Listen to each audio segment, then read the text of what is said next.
Hello and welcome back to Verbose Mode by TaxCare at Shift 2025 in the beautiful Zadar in Croatia.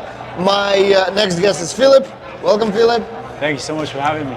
And speaking about Croatia, you have an incubator for Croatian startups to kind of get them into the world. True. Yep. So we try to think, how can these awesome young people, young startups, actually be better by exposing them to the US, right? So we bring startups from Croatia, we try to select the best of the best, and then we'd be like, okay, how can you challenge them to New York City?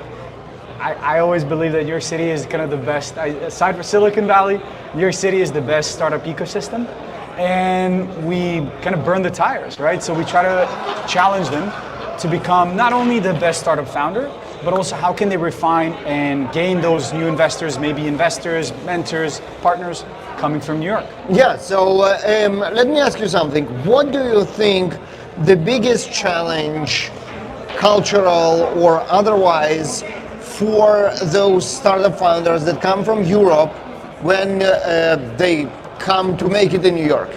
Yeah, I think it's the mindset. I think it's the mindset because in the US, from a very young age, you're taught to be creative and to hustle.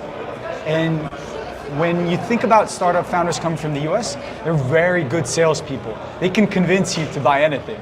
Whereas in Croatia, and maybe even in Europe beyond, it's how do we build? So focus on those features. So it's kind of like build first mindset versus in the US, it's customer first.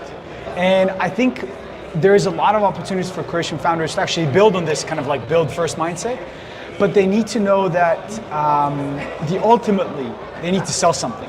So they need to be motivated by something and they have to have a vision. Otherwise, if you don't have a vision, if you don't have energy, the investors are gonna be like, yeah, but no, because at that stage, they're investing in the founder and it's all about the founder or the founders. Yeah, no, that's very true. So how can you learn to be a more customer oriented and I guess technology oriented is also very, very important. So how do you balance those two? So customer oriented, I think a lot of first time founders, they get burnt in the sense that they launch a product or a solution and they're like, okay, this is it, this is the best next thing, but nobody's actually using it. So then they go back to the drawing board and then they discover that they haven't been communicating with potential users.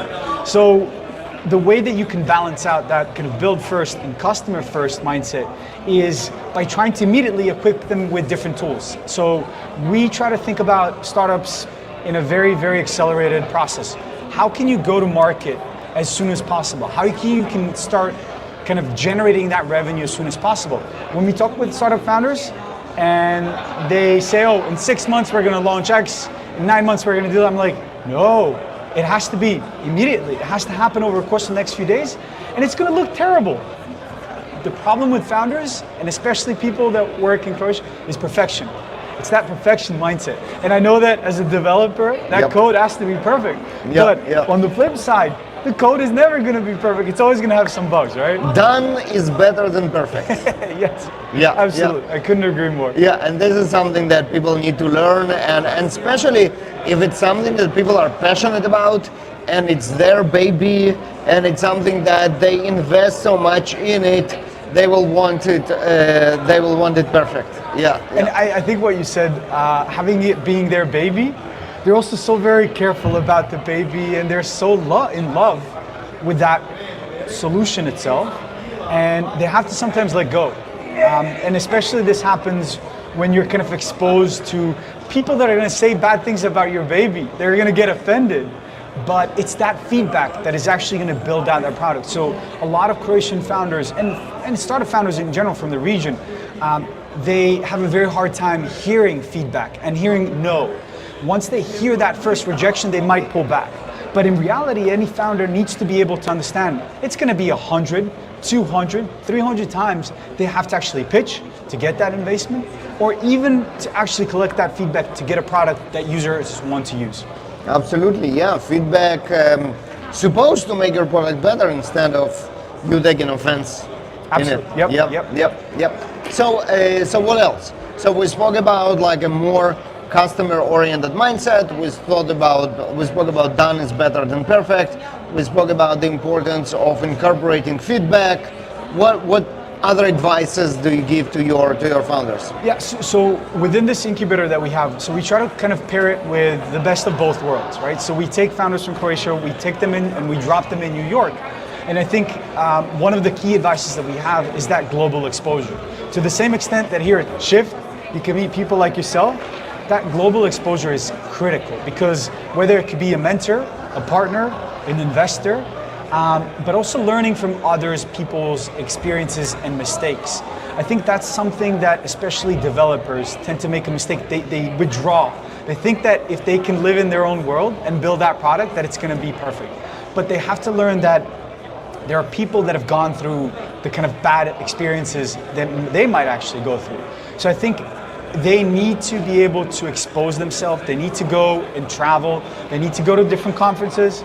And they need to be able to understand that the only way that they can actually create a global product is by having a global audience and a global community.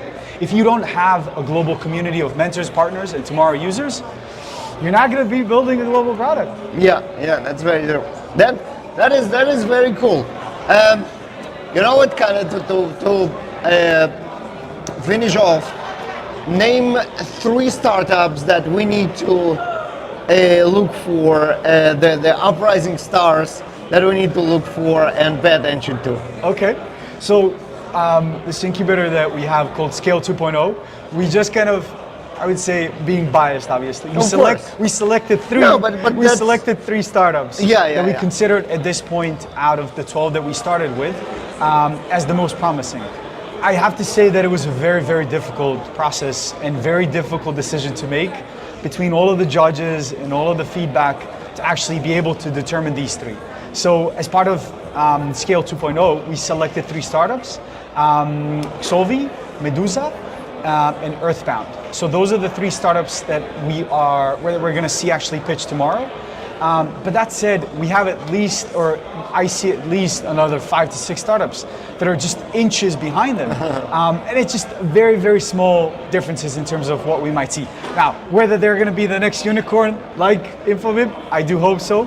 But they're on that path. And I think that the more that we can actually support them in kind of that global exposure, the better we're often going to be building out that next big company. Filip, that was delightful, very insightful and interesting. Thank you very much for joining us at the Verbose Mode by TaxCare here at Shift 2025. You folks stay tuned for a lot more episodes of the Verbose Mode today and tomorrow. Filip, thank you for coming. Thank you so much for having me.